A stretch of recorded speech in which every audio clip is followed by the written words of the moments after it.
Hello guys, meet Tasneem and welcome to my new vlog.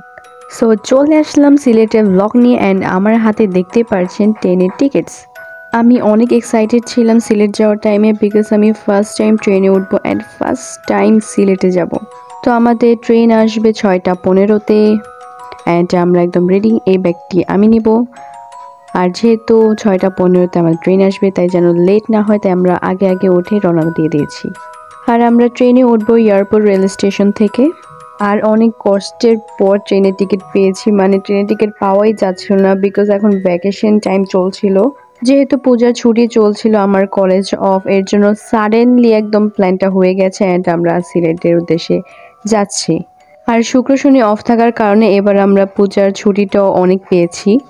Normally কিন্তু পূজার ছুটি এত পাই না আমরা। আর আপনারা যদি কখনো কোনো ভ্যাকেশন টাইমে কোনো জায়গায় যান তাহলে অবশ্যই একদম 10 দিন আগে থেকে আপনারা টিকিটটা কেটে রাখবেন, না হলে আমাদের মতো কম টাকার টিকিটটা বেশি প্রাইসে কিনতে হবে।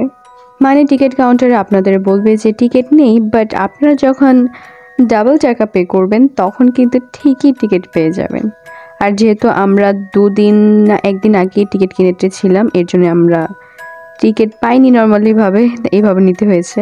তাই আপনাদের বললাম আপনারা অবশ্যই কোনো ভ্যাকেশন টাইমে কোনো জায়গায় গেলে একদম 10 দিন আগে থেকে কিনে রাখবেন। আর যেহেতু আমরা এসি সিটের টিকিট কেটেছি তাই আমাদের প্রাইসটা বেশি পড়েছে, আর নর্মালগুলো কিনলে প্রাইসটা আরও কম পড়বে। আর আম্মু আব্বু অনেক বছর আগে ট্রেনে উঠেছিল, ইদানিংকালে তাদের ওঠা হয়নি আর আমি তো প্রথমবারই উঠছি, তাই এখনকার ট্রেন জার্নি সম্পর্কে আমাদের তেমন আইডিয়া নেই। ট্রেনের সিট হচ্ছে 3 ধরনের, একটা হচ্ছে লোকাল, একটা হচ্ছে নর্মাল মানে এসি ছাড়া, আরেকটা হচ্ছে ফুল এসি ক্যাবিন। তো যেহেতু আমরা প্রথমবারের মতো উঠছি ট্রেনে, সো আমাদের একটু প্রবলেম হয়েছে ফার্স্টে, কারণ মানুষ হচ্ছে অনেক আর ট্রেনে ওঠার টাইম মাত্র হচ্ছে 4 মিনিট। সো বুঝতে পারছেন কতটা প্যারা, মানে আপনার আগে খুঁজতে হবে কোন বগিটি আপনার, দেন সেখানে উঠতে হবে, আর সময় মাত্র 4 মিনিট। তো ফার্স্টে আমরা আমাদের বগিটি খুঁজে পাচ্ছিলাম না, তখন অনেক টেনশনে পড়ে গিয়েছিলাম কারণ সময় এত ছিল না। আমাদের টিকিটে লেখা ছিল স্নিগ্ধা ট্রেনের বগির নাম, বাট স্নিগ্ধা তো কোনো বগিতেই লেখা ছিল না। তো দেন আমরা একদম লাস্টে গিয়েছিলাম, লাস্টে ছিল এসি ক্যাবিন অ্যান্ড মিডেলও থাকে। তো ওই দিন যখন গিয়েছিলাম তখন লাস্টে ছিল একদম। তো দেন আমরা দেখলাম লাস্টের এসি বগিগুলোতে অনেকে উঠছে, দেন আমরা একটা লোককে জিজ্ঞেস করলাম যে আমাদের টিকিটের যেটা লেখা সেটা কোনটা। তো সে আমাদের লাস্টের আগের বগিটায় উঠিয়ে দিয়েছে। দেন আমরা যেয়ে দেখি আমাদের সিট নাম্বার মানে লাস্টের যে বগিটা সেখানে।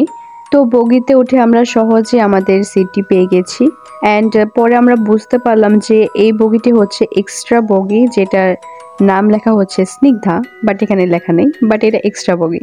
তো ট্রেনে উঠতে একটু ঝামেলা হয়েছে, এছাড়া সব কিছু কিন্তু একদম সুন্দর মতোই হয়েছে। আর আমাদের ট্রেনের সিটটা একদম সামনাসামনি পড়েছে, মানে উল্টা পড়েনি, মানে ট্রেন যেদিকে যাচ্ছে সেই দিক মুখ করে আমাদের সিটটা পড়েছে, আবার সামনে কিন্তু অনেকের উল্টোও পড়েছে। সো সিটটা পেয়েও আমরা হ্যাপি অ্যান্ড এই ট্রেনের নাম হচ্ছে পারাবাদ ট্রেন। অ্যান্ড আব্বু তো ট্রেনে উঠেই একদম খাওয়া শুরু করে দিয়েছে, মানে ট্রেনের যে ক্যান্টিন আছে সেখান থেকে অনেক কিছু সার্ভ করছিল, কখন পর নিয়ে আসছিল। তো আব্বু সেখান থেকে বার্গার কিনলো, বাট যদিও সেটা খেতে একদমই মজা না। অ্যান্ড আমরা অনেক ব্লগ দেখে এসেছি আম্মুর আমি যে ট্রেনের কী খাবারগুলো ভালো হয় কিনা, অ্যান্ড আমরা দেখেছি সেগুলো ভালো হয় না। সো আমরা আর নেই আব্বুই নিয়েছিল, বাট আব্বু সেটা পুরোটা খেতে পারেনি যেহেতু খেতে ভালো ছিল না। তো আব্বু আর ক্যান্টিন থেকে কিছুই নেয়নি। আর পারাপার ট্রেনটা ভালোই লাগলো, সিটগুলো ভালো ছিল। ট্রেন যে কোন কোন জায়গা দিয়ে যাচ্ছে আমি কিছুই জানি না। তো যেহেতু দেখে এসেছিলাম ব্লগগুলোতে যে ট্রেনের খাবার ভালো না, এর জন্য আমরা বাসা থেকে সব কিছু রেডি করে এনেছিলাম। এগ পোস্ট, দেন ব্রেড, বানানা, চিকেন বল, চিকেন নাগেটস, এগুলো নিয়ে গিয়েছিলাম। ট্রেন তো অনেক জায়গায় থেমেছে, বাট কোনো জায়গায় চিনি না। কিছু কিছু জায়গার নাম মনে আছে, যেমন ভৈরব, কিশোরগঞ্জ, ভোলাগঞ্জ, দেন শ্রীমঙ্গল, আরও আছে, সবগুলোর নাম মনে নেই। আর এখানে কিন্তু কতক্ষণ পর পরই কফি সার্ভ করছিল, সো আপনারা চাইলে কিন্তু কফি ট্রাই করতে পারেন। অ্যান্ড আমরা কফি নিয়েছিলাম যেহেতু সকাল সকাল ঘুম থেকে উঠে গিয়েছি, অনেক টায়ার্ড লাগছিল প্লাস ঘুম ঘুম লাগছিল, তো কফিটাকে একদম ফ্রেশ হয়ে গিয়েছিলাম। অ্যান্ড এই ট্রেনের কফিটা ভালো ছিল। আর আমাদের ঢাকা থেকে সিলেট পৌঁছতে 7.5 ঘন্টা সময় লেগেছে। একটা সেতু পার হচ্ছিল, সো আমি জানি না এই জায়গাটার নাম কি, বাট নিচে অনেক বড় বড় মালবাহী জাহাজ ছিল অ্যান্ড এটার পাশে একটা ফ্যাক্টরিও ছিল অনেক বড়। এখানে এই কিউট বাচ্চাটা গান গাচ্ছিল, সো ট্রেনের আওয়াজ ছিল তাই ওর গানটা এখানে বোঝা যাচ্ছে না, প্লাস ও একটু দূরেও ছিল, বাট আমরা শুনতে পাচ্ছিলাম তাই ওর একটা ভিডিও করে নিলাম। তো আবারও ট্রেন থামলো অ্যান্ড এখানেও মানুষ কিছু নামছে অ্যান্ড আবার কেউ উঠছে।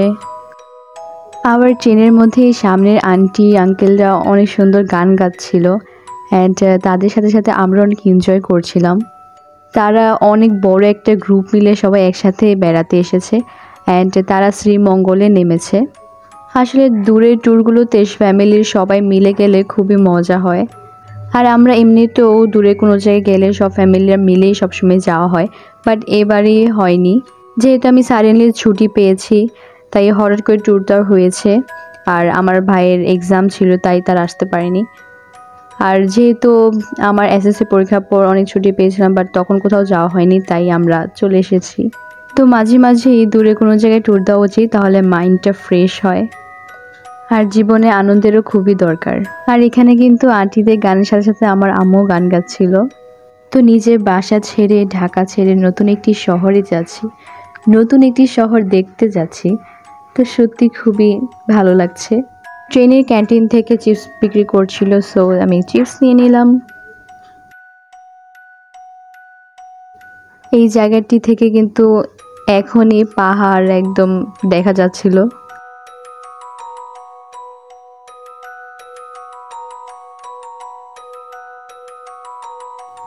আর এখনই আশেপাশে অনেক চা বাগান দেখা যাচ্ছিল।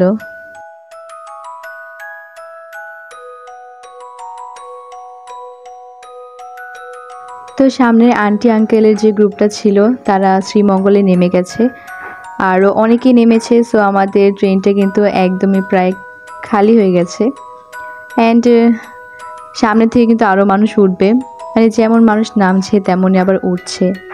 এই সবুজ ধান ক্ষেতগুলো দেখতে এত ভালো লাগে। এখানে এই গাছপালাগুলোর মাঝে দিয়ে একটি বাড়ি দেখা যাচ্ছে, বাড়িটা এত সুন্দর লাগছিল, মানে সবুজের মধ্যে একদম গোলাপি রেড কালার ফুটে রয়েছিল। এই তো বলেছিলাম না, মানুষ যেরকম নামছে তেমনই কিন্তু আবার উঠছেও, তো আমাদের ট্রেন কিন্তু আবারও একদম ফুলফিল হয়ে গেছে। আর আমি লক্ষ্য করলাম এদিকে অনেকেই হিন্দু ধর্মের, মানে তাদের তো পূজা চলছিল, তাই সবাই একদম নতুন বধূর মতো সেজে গুজে আসছিল ট্রেনের মধ্যে, তো তাদেরকে দেখে খুবই ভালোই লাগলো। হ্যাঁ, ট্রেনের মধ্যে চানাচুর মামা উঠেছে, তো ভাবলাম চানাচুর মাখা খাই। তো এখানে ট্রেনে প্রায় অনেকেই খেয়েছে, মানে ট্রেনের মধ্যে থাকতে থাকতে সবাই একটু বোরিং ফিল করছে, তো মানে ট্রেনের মধ্যে বসে থাকতে থাকতে সবাই একটু বোরিং ফিল করছিল, সো যেটাই ট্রেনের মধ্যে আসছে না কেন সবাই মিলেমিশে খাচ্ছে। আর এই চানাচুর মামার চানাচুরটা কিন্তু সত্যি খুবই টেস্টি ছিল।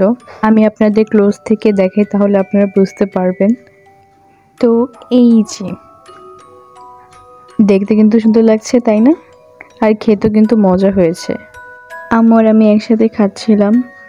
তো চানাচুর খেতে খেতে আরেকটি স্টেশনে থামলো অ্যান্ড এখান থেকে একটি মসজিদ দেখা যাচ্ছে, আর মসজিদটি এত সুন্দর ছিল।